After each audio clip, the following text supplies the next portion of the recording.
Hello guys, let's get straight to the point. You click in your desk because you want to learn Chinese but have no idea where to start. Or you just want to watch something crappy, which in this case is fine I suppose. Well, as a native Cantonese speaker myself, I can assure you I will be biased since my life revolves around mainland China so much. I can give you a relatively accurate overview of what it's like to learn Mandarin or Cantonese.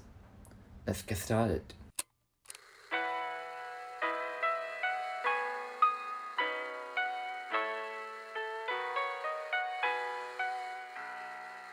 Let's talk about the regions in which each language is used.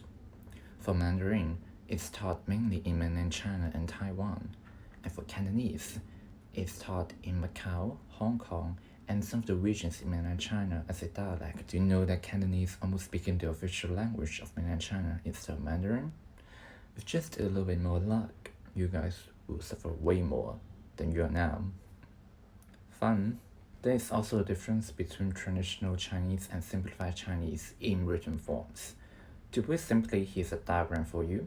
In both Taiwan and mainland China, you speak in Mandarin, but in Taiwan, you should use traditional Chinese, while in mainland China, you should use simplified Chinese. In Hong Kong and Macau, the people there speak in Cantonese, and they use traditional Chinese mostly. But for tourists, they will use simplified Chinese when needed. You should also consider that when you choose which directions you're going for. In general, Cantonese is harder to learn, that's for sure.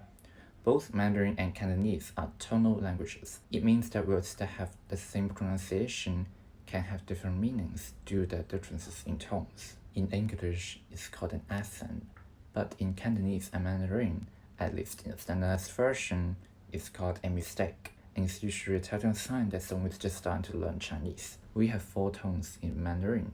We see 5 because some may see a quick pronunciation as a light tone. That also works. So, ma, ma, ma, ma, ma. As you can see or hear, they are more or less the same things, but with the twist of their tones, they can have different meanings. Cantonese is definitely way more complex in the sense it has 6 tones.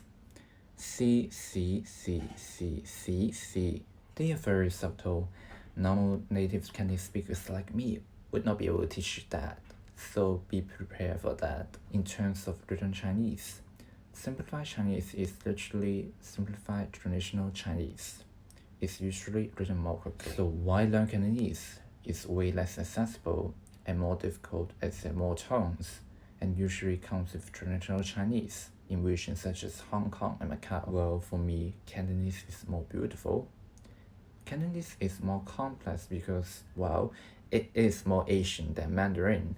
When you read Asian Chinese poems, which are really popular in the educational program and usually a sign of culture man, using Cantonese will result in more rhymes. The same goes to traditional Chinese.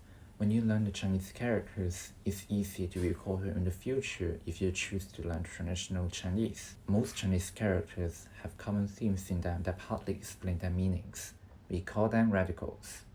For example, in traditional Chinese, the word love, part of it is the word heart, but in standard Chinese, the heart is gone. You tell me that was and is literally one of the biggest criticisms to simplify Chinese. And there's also one more thing.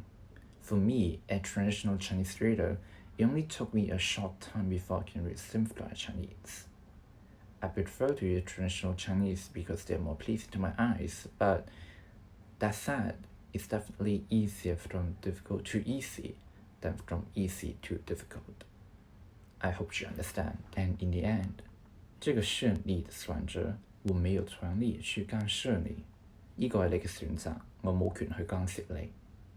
That's it. See you next time.